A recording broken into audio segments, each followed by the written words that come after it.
Pahala penghafal Al-Quran. Pertama, dia didahulukan untuk menjadi imam ketika sholat jamaah. Nabi SAW bersabda yang artinya, yang paling berhak jadi imam adalah yang paling banyak hafalan Al-Qur'annya. Jika dalam hafalan Quran mereka sama, maka didahulukan yang paling paham dengan sunnah. Dan seseorang tidak boleh menjadi imam di wilayah orang lain. Hadis riwayat Ahmad dan Muslim. Kedua, orang tuanya akan diberi mahkota cahaya kelak di akhirat. Nabi SAW bersabda yang artinya, siapa yang menghafal Al-Quran, mengkajinya, dan mengamalkannya, maka Allah akan memberikan mahkota bagi kedua orang tuanya dari cahaya yang terangnya seperti matahari.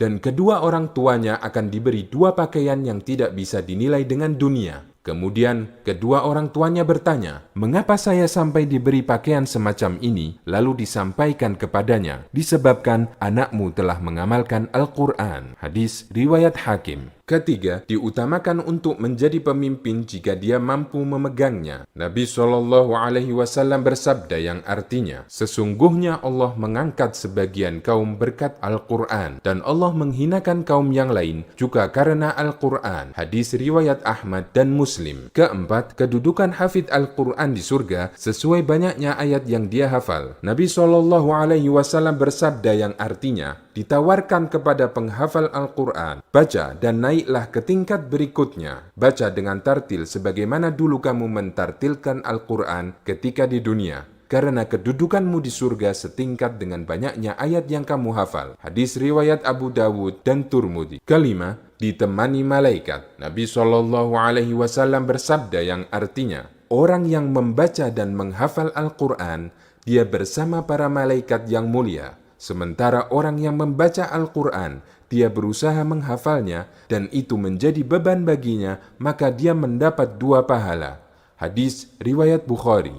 Keenam, di akhirat akan diberi mahkota dan pakaian kemuliaan. Nabi SAW bersabda yang artinya, Al-Quran akan datang pada hari kiamat.